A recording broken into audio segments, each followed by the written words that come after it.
ampelanya.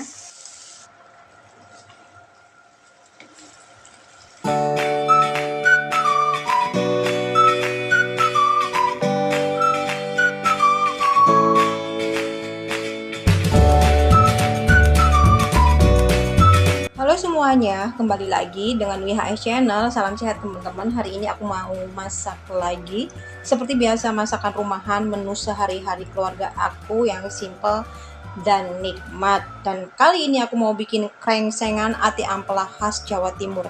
Bahan-bahannya sudah aku siapkan semua di sini.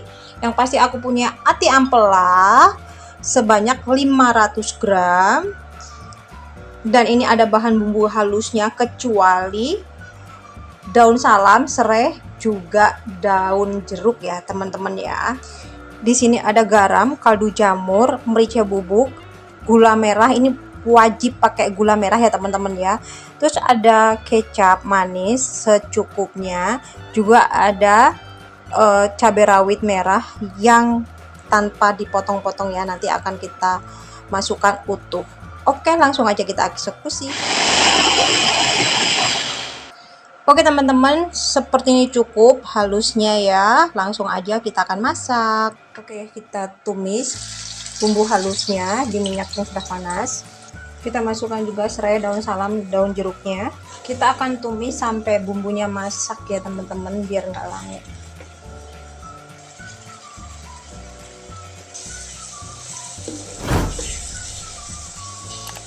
Bumbu sudah matang, saatnya kita masukkan ati ampelanya. Kita kasih air, garam, kaldu jamur, merica, gula merah, kecap manis,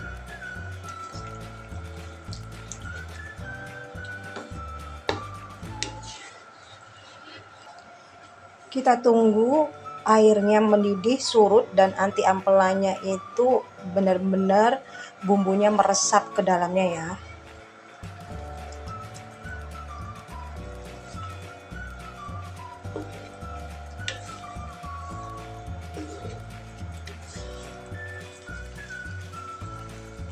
Oke, yang paling terakhir kita masukkan cabai rawit utuhnya.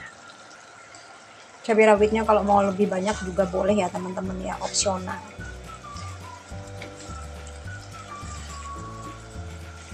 Oke, masakannya sudah jadi, saatnya kita plating. Oke teman-teman, masakanku sudah jadi. Seperti ini hasilnya. Ini itu gurih, manis, ada pedasnya sedikit ya teman-teman ya. Pokoknya ini super nikmat, apalagi dimakan pakai nasi hangat. Aduh, semakin manis rasanya ya. Thank you udah nonton. Jangan lupa like, komen, dan subscribe. Bunyiin tombol loncengnya supaya teman-teman nggak ketinggalan video terbaru dari aku. Terima kasih banyak. Selamat mencoba. God bless you. Salam sehat. Bye bye.